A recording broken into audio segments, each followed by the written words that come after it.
in my book, I talk about this concept called kintsugi thinking.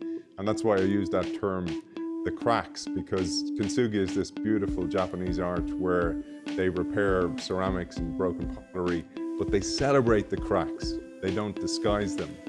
And in celebrating them, they realize that actually that's where it's not the joy, but that's the essential parts to be able to glue together all the good parts of life, that you have to go through these things. It's almost like a rite of passage. I'm Tracy Lovejoy. And I'm Shannon Lucas. We're the co-CEOs of Catalyst Constellations, which is dedicated to catalyzing innate change makers to accelerate positive change. This is our podcast, Move Fast, Break Shit, Burn Out, where we highlight catalysts that are creating amazing change in the world. In this season of our podcast, we're doing a deep dive into the skills that make catalysts successful. And man, do we have a catalyst with mad skills on the show with us today. I am delighted to introduce Aidan McCullen, who is the host and founder of the Innovation Show, which is broadcast globally and on national radio stations in Ireland and Finland. He's the author of the best-selling book, Undisruptible, a mindset of permanent reinvention for individuals, organizations, and life, which includes a foreword by Visa founder Dee Hock. He's a champion for change. He has reinvented his own career time after playing professional rugby, during which time he played over 100 times for Europe's most successful teams. He then moved into working in transformation for digital, for innovation, for culture, for leadership. Today, he serves as a change consultant and executive coach. He works with organizational teams to improve how they engage and innovate, as well as sits on the board of National Broadband Ireland, rolling out connectivity to the remotest parts of the country, which I didn't know until recently, Aidan. I think that's amazingly cool. Thank you so much for being back with us.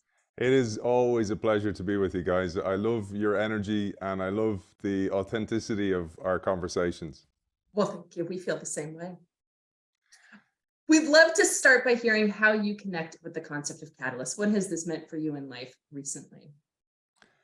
Well, as you read out that intro, I want to say first that there's so many cracks hidden in that intro. And I think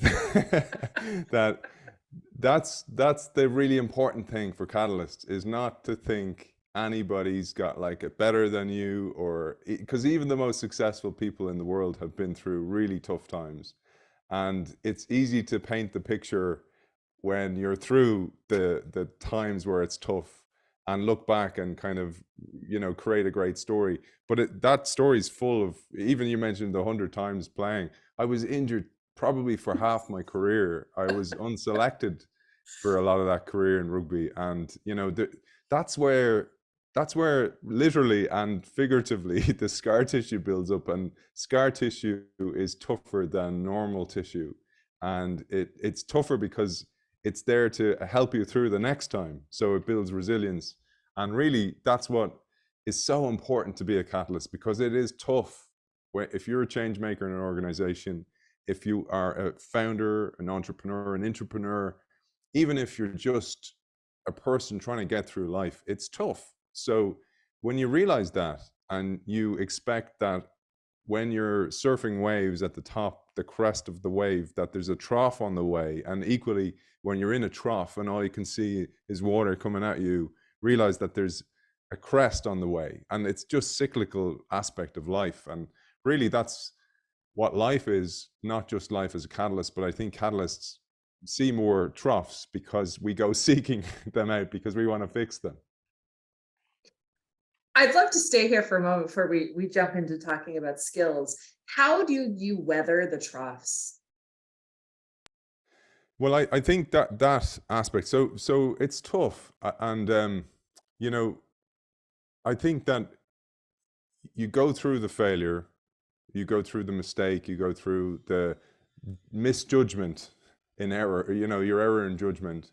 But then you have to reflect. If you don't reflect on it, you're going to just keep bumping into it again and again in different forms of life and different aspects. I even thought to an aspect of this where I actually think of life almost like a play, and you consistently get the same characters until you learn, what's that person trying to teach me in some way? And and you will continue. And sometimes, you know, when I think about this in my life, sometimes those people look the same. Like there's some people I've experienced in life, I kind of go, hey, that person, that absolute jackass, and that absolute jackass even looked the same in my life. And I met that jackass when I was like an 8-year-old kid, and I met that other one when I was like 20. And they were almost the same character. And I was like kind of going, wow, you know, this life has a real sense of humor here. And the thing is like going, well, there's a lesson there. Did you learn it? Maybe I wasn't ready for it as an 8-year-old, but I certainly was as a 20-year-old. And I think that that type of reflection is really important. And that equally goes back to the intro you kindly gave, is that it's important to reframe things. And I suppose this is the essence of neuro-linguistic programming, NLP, is to be able to reframe things. And as you know, in my book, I talk about this concept called kintsugi thinking. And that's why I use that term, the cracks, because kintsugi is this beautiful Japanese art where they repair ceramics and broken pottery, but they celebrate the cracks. They don't disguise them. And in celebrating them, they realize that actually that's where it's not the joy, but that's the essential parts to be able to glue together all the good parts of life, that you have to go through these things. It's almost like a rite of passage. And as a philosophy, that's what it means. It's this idea that you recognize those cracks, you don't try and disguise them. And it even goes to the root of the word sincerity. Sincere means without wax, and it refers to this time where statues and sculptors used to, when they carved stone statues or out of marble, if they made an error, they'd hide it with wax. And sincere, it comes from sincera, which means, it's a Spanish term, which means no wax. And, you know, I think that's really important. And if there was anything I wanted to get across today, and I tried to get this across in every way, is that when you understand that, you are more accepting of those failures that are part of life. And that also goes to being a catalyst, because you're trying to change the world, or trying to make something have some impact on life, on the world, on the universe, is that your failures sometimes feel bigger, but that's because you're trying more and you're going for bigger bets. And when you go for those bigger bets, you make bigger failures. I feel like we packed a whole podcast into that amazing answer. Like we could mic drop right there. The gifts of the importance of reflection, the gifts of the reframing, that you're at the bottom of the trough. No, I'm not. It's a lesson that I can learn, and I can sit here in sincerity and vulnerability and look around and see what I can take from this, because I know it's around the corner. And to the catalysts out there, right? Yes, we're going to have a lot of moments where we're going to need to reflect, that it's going to feel like a trough, and we can reframe, because we are charging hard and doing a lot of big things. Holy moly. Thank you for that gift. It leads us directly into kind of the core of the conversation. And I think you've already begun to hit on this amazingly, which is, we'd love to have you share with us, what do you feel like are one or two essential skills that have really made you successful as a catalyst? You've already named a couple, so we can deep dive more there, or we can bring new ones in. And we'd love to hear more stories that really amplifies these, and even potentially moments of failure when the skill wasn't present. But I'll let you tell us.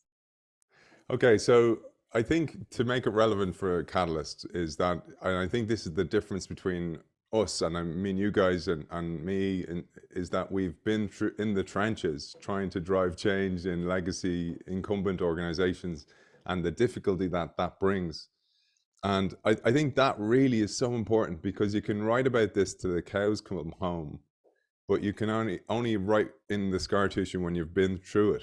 And like one of the biggest challenges I had was, so my career after rugby, after that period of rugby, I was a 31-year-old intern and had to start again. And that's a real gift, firstly, because when you finish sport, you have no choice but to reinvent. Very few sports people become pundits and go on to make money on the speaking circuit. Very, very few. So most have to reinvent. And that's at such a young age in life, it teaches you a formula that if you embrace it and you prepare for it, you build capability before you need it, it's really useful going forward. And that's really been this mental model that I've had in life. So put that aside for a moment, and then I started off as an intern, went into a digital agent, a media company, traditional media company, radio mainly, and built a digital arm, mainly because nobody knew what digital was. And I was this intern, I had nothing to lose. And I was like, I'll do it. And they were like, sure, give it to that guy. and this is really important though, because I was on so little money, it didn't really matter if I failed, because I was like going, well, I'll just start again somewhere else. Like, it looks bad perhaps on a CV, but I'll try things. So I had no fear of failure. That was really important, because as you go up the ladder and you create golden handcuffs for yourself, or the fur-lined mousetrap, it becomes harder and harder to take those risks sometimes, because you have a mortgage, you have children, you have responsibilities, you have a spouse sometimes that's looking at you going, I can't handle you jumping to another S-curve and changing yourself again. Very much a trait of Catalyst.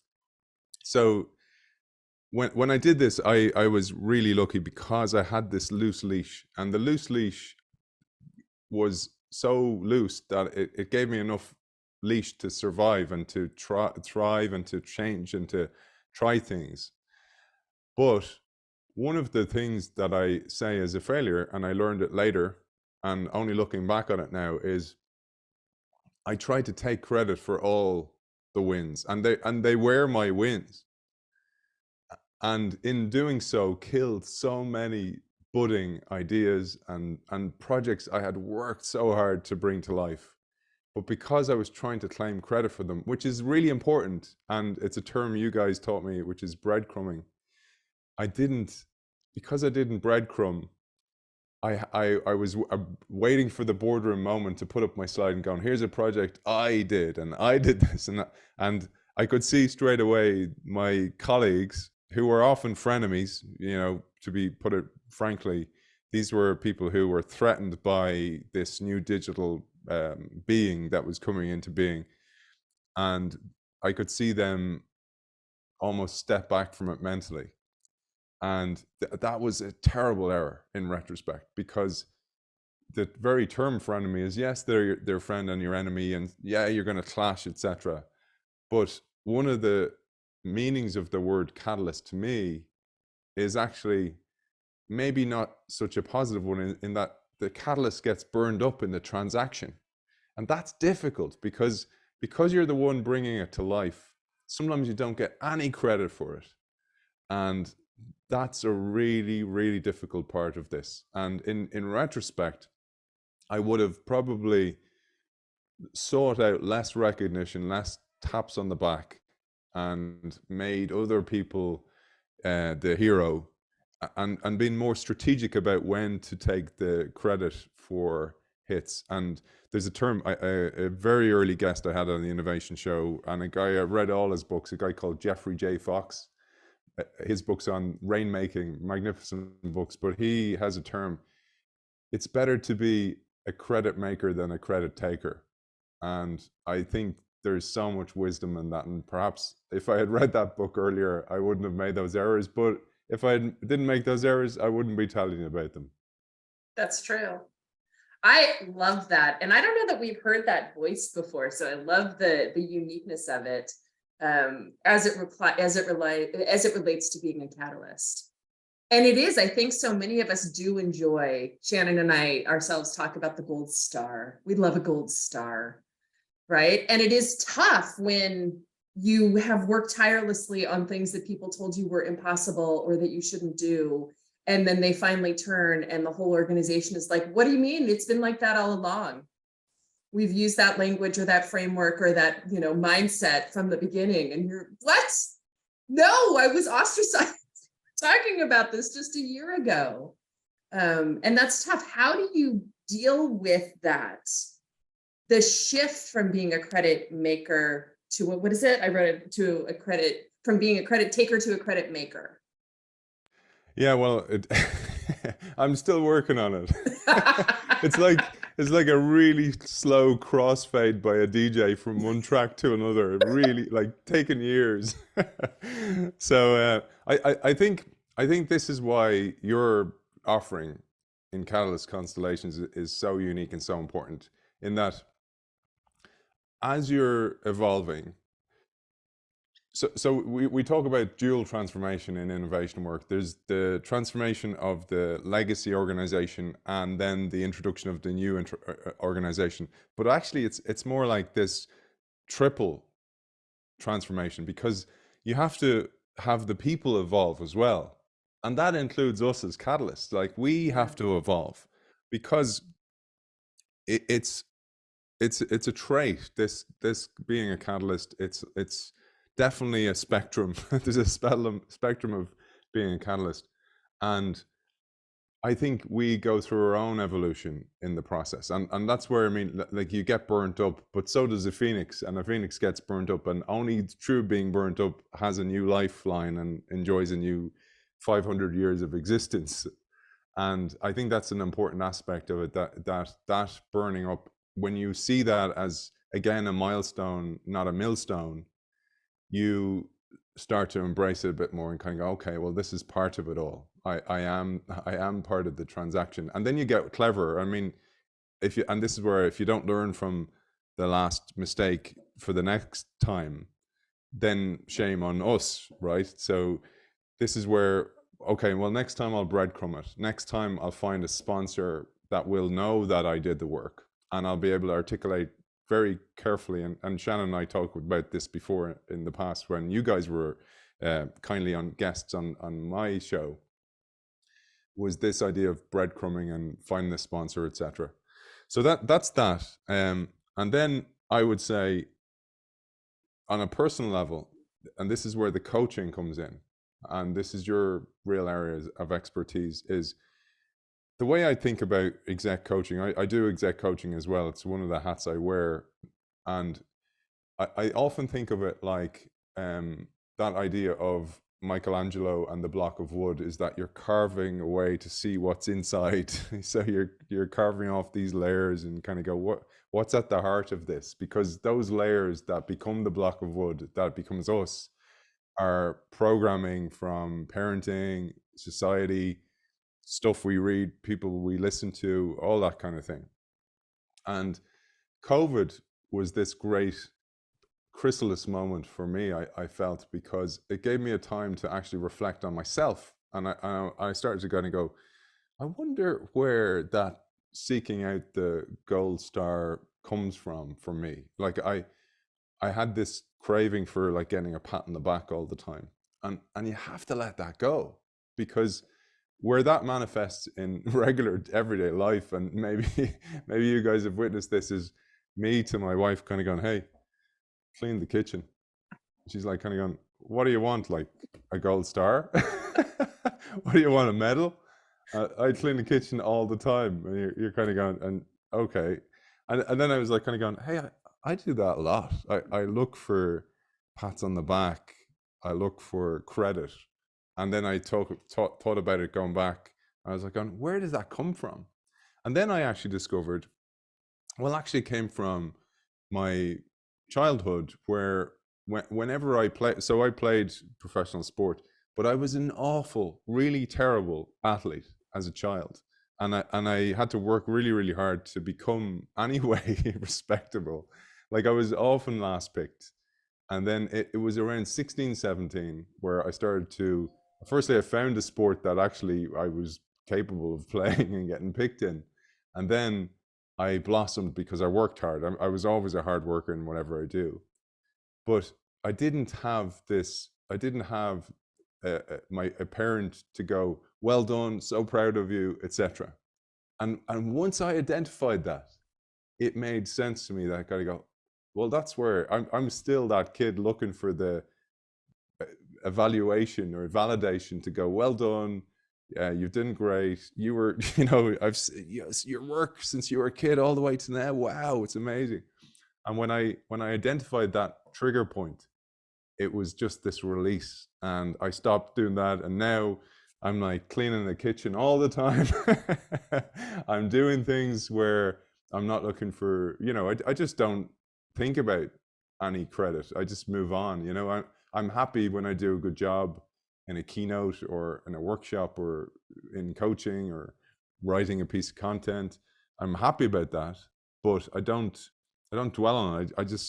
I kind of live in a way through the windscreen rather than the rear view mirror now. And the way I kind of learn from it, and this is where the learning and the reframing comes in important, is then I'm very cognizant of that with my children. And I never ever praise the output. I always praise their input. So if something comes easy for them, if they have a win that was easy, or they get a gold star in their essay, in school that they write, or their test, they aced the test, but they didn't do any work in it, I'll say, imagine if you worked in it. But if on the flip side, if they worked really hard and they achieved a B, I go, wow, look what you did. You worked your ass off to achieve that. Well done. And one of my kids is very, very accomplished at sports. And with him, I always, always praise his effort, never his output, never his wins, never his scores. It's always like, oh, your work, I'm so proud of the work and the practice you put in. Wow. And he is the hardest working kid on the field, but he's also talented. And it's a lovely way to think about actually any potential, is that you're either talented or you're hardworking. And the goal of the coach is to make the talented person hardworking. Because if you can put those two together, they can achieve amazing, amazing things. And that's why it's important, again, back to coaching, to understand, well, what are you talented at? Because if you're just hardworking, you have a ceiling. You'll only reach a certain ceiling. And that was me in sport, by the way. I was just hardworking. I wasn't talented, and I'm not being humble. Wasn't naturally talented at all. I was really hardworking. So I did really well considering the level of talent I had, but it wasn't my thing. And I think that's also useful to know, because then it was easy to walk away from it and not harp on about, the person I used to be and all that kind of thing, because I really left everything behind. I emptied myself from a hard work perspective, probably overworked and injured myself from working so hard, but that's better than the alternative. And that is a useful way for me to remember that past. I want to thank you, first of all, for so beautifully modeling. You talked about sincerity and its background of being without wax. That entire answer was so real and vulnerable and powerful. So thank you. Secondly, you did kind of blow my mind in seeing something that is so obvious and yet I hadn't seen before when we think about catalysts, that if catalysts are people who are driven to transform the world around them, one of the key calls I'm hearing you say is that to be really successful, you have to constantly transform yourself. Right? It's not, go ahead. So I was just going to say that's the triple part, the third part of the dual transformation in organizations as well, is that it's the people, and that includes us. And oftentimes there's a kind of a saying I have, or a mental model that I live by, which is, when you point the finger, remember there's three pointing back to you. Because we can do that as catalysts. We can be like kind of going, they're them and they, and they're such dinosaurs, and etc. And equally they can do that with us. Oh, those innovation guys or those transformation guys, they're on their beanbags, etc. And we forget about this. And I think when you do that, even if you've any friction or residue with people, oftentimes you got to look at, well, what am I doing? I'm obviously triggering something in them, and what could that be? And I think that's a really useful, again, mental model to go, I wonder what, because it could even be your name. I mean, you don't know. Sometimes somebody might dislike it because, I had a boyfriend called Aidan and he was a total so-and-so, and just your very name reminds me of him. So I'm a little bit anxious with you. Or for us, for innovators, it's like the head of finance wants to see you. Oh God, the head of finance, here we go. And straight away, I've created this barrier. Yeah. And it's just that person's role. It's not, so straight away I'm going to show up totally different to that person. And I think then on the flip side of that, we got to realize that us as catalysts, when we go and meet somebody and kind of go, we see the world absolutely different from them. And to them, we're a threat, or we represent change. And change is one of the things people fear most in the world. So no wonder they don't want to meet us. No wonder we trigger them to become closed down and rigid, and their mindset changes around us because they're afraid. And I think that's you asked me before, one of the biggest lessons I had, that is it. It's empathy. It's the empathy aspect of all this, is that you become less judgmental. And I do think that takes a bit of work on yourself to get there. And that's where the coaching comes in. Mm-hmm.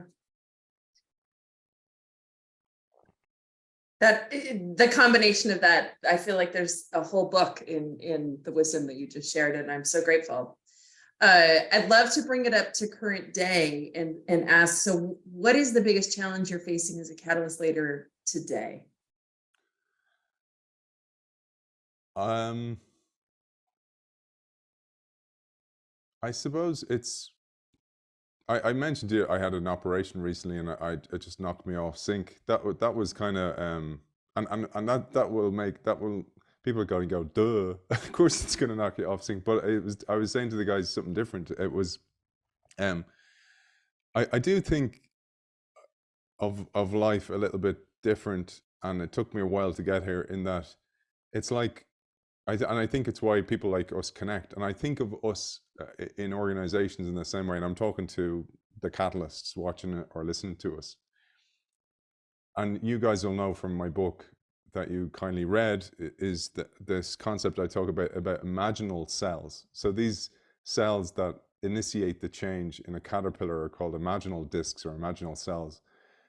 And when they come online, literally like a moment in the life cycle is triggered for these guys to switch on, and they turn on, and they communicate through resonance. So they resonate at a frequency that's so different from that of the caterpillar that the caterpillar's immune system rejects them, thinking they're invading bodies. So like the corporate immune system that often rejects us. And these imaginal discs resonate at a frequency that's so different that they also can communicate to each other. And then they come together, and with enough of them, they overpower the caterpillar, inducing it to go and become the chrysalis. And in the chrysalis, that amazing transformation happens. And that idea of resonance is really important, because I do think we feel energy off each other. And it's like we're tuned into the same level. And I kind of do this with I'm putting my hand up and down like this, or sideways if you want to do it that way. Do you remember like the own tuning on a radio station? You tune in to a certain frequency. And I think we do resonate at certain frequencies. And that's why you get that gut feeling off some people. You kind of go, oh, I didn't like or even the language we use of, I don't like the vibe in that coffee shop. You're literally saying the vibration. And I think that is something that is really useful to know, because you see it then, or it's like a new, again, I think of life as these lenses, or these mental models as lenses, and it's a new lens through which to not see but feel in this instance.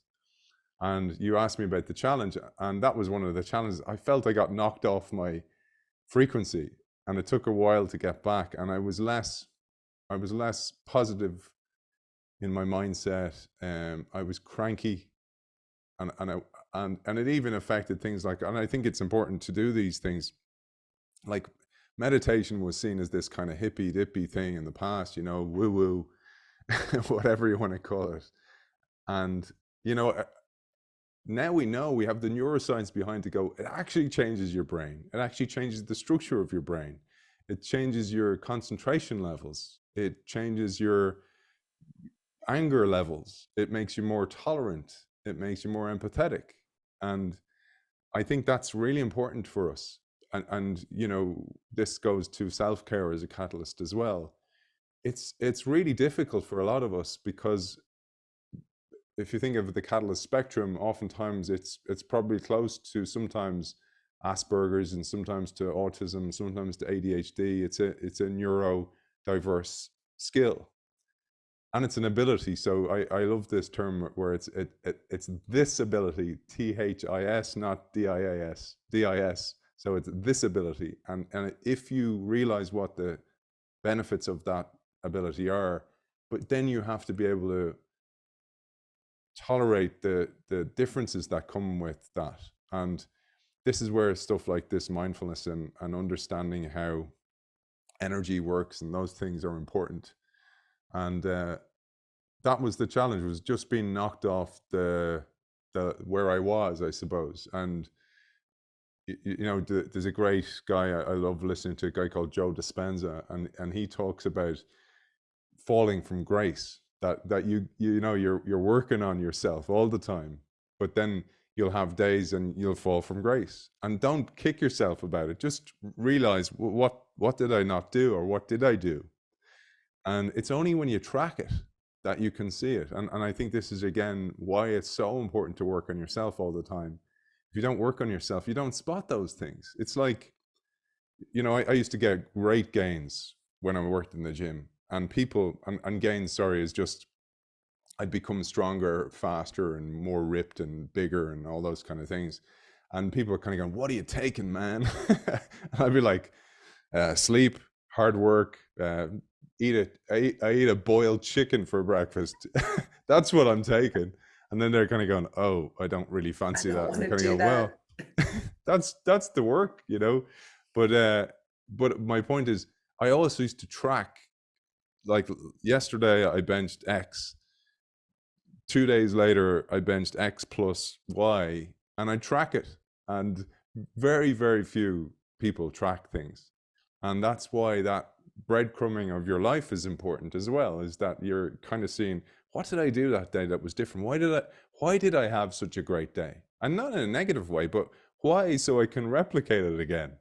And I think that's the thing, is and that's where I'm at. I'm at that moment where I'm even going to that level with you know, food, mindfulness. Like, I kind of have a boring enough life, I have to say, but I've started to track it, and also then you see, you can actually see formulas for success, and when things didn't work or you fell from grace, what did I not do on that day? And I mean, even to this level. So those of you, and you will thank me for this for the rest of your life, is you know, those days where, and by the way, this was me every day, where you're craving sugar after you eat. So you eat, and then like 30 minutes later, it's like gonna go, oh, I need something. Or even 30 seconds later, it's like, I just ate the food to get to the dessert, right? When I found out that is so linked to sleep, and if you can get to bed earlier the night before, and then not eat so late, because when you're getting to bed earlier, you go to bed, you start to eat earlier, the next day that food craving thing goes away. Like, you don't have it as bad. And it was like staring me in the face for so many years, and I was like kind of going, that's all it was, because your brain, when you're tired, craves sugar to keep it going. And a lot of the work we do is neuro work, so it's brain work, it's mind work. So of course you're going to crave sugar, because your brain's literally fueling itself by it. So anyway, long answer, but that's it. And so I was going to ask the follow-up of how, if you get knocked off your frequency and vibration, how do you get back? But it sounds like breadcrumbing your life is the path back. Yeah, I think, you know, and it's hard. I mean, we're busy, right? But you kind of go, well, it's like, there's an old story I heard once about it was like a fisherman. It was the fisherman story. You probably heard this, where a businessman meets a fisherman, and he's like going, hey man, you got a great life here. You could scale it, build a fleet. And he's like going, what would I do then? And he's like kind of going, and then you can, you know, buy a mansion. And he going, and the fisherman kept going, well, what'll I do then? And he's like kind of going, you know, then you can have this beautiful house with a nice sailboat. And he goes, what'll I do then? And he goes, fish. And he goes, I already have it. And I think that, you know, when you kind of look at things and kind of go, well, what am I doing now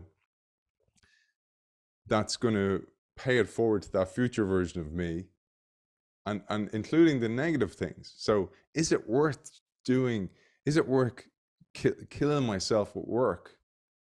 That, yes, I love my work, but at what cost? Is it taking away from my family and their, their future versions of themselves? Is it, what am I prioritizing sometimes? And that is something that's, you start to see that in your breadcrumbing as well. Like even stuff like, you guys run businesses, I run a business. Sometimes you'll prioritize a client over your loved ones. And I mean that like, I better not move my client to have that there, but you need me to drop the kid to school. And I'm kind of going, I prefer to do that because I'll get my coffee on the way to work and it'll be nice. But now I'm kind of going, absolutely I will. I'll move my client. And before, that me 5 years ago or before, I wouldn't have done those type of things. So I think that the earlier you can see what's really important in life, the better. And I think that was one of the gifts of COVID. Many of us saw that. We got this glimpse of a way it could be, that we kind of go, yeah, I prefer this way that it is. And one person I know had a child during COVID, and so he had forced 2 years of paternity leave where he was around supporting not just his child but his wife.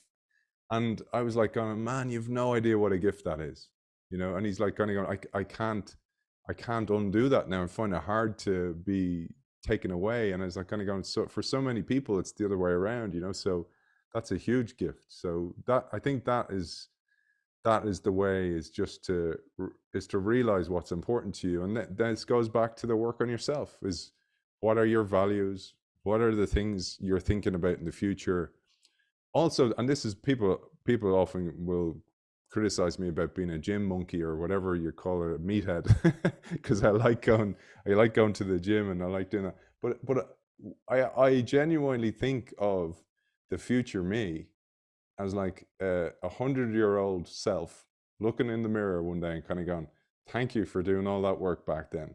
I can walk, I don't have pain, I'm enjoying myself, my voice still works, I still have my podcast, it's on episode 10,000, whatever, because you did the work. So that's the vision of yourself, dragging yourself forward, that's so important.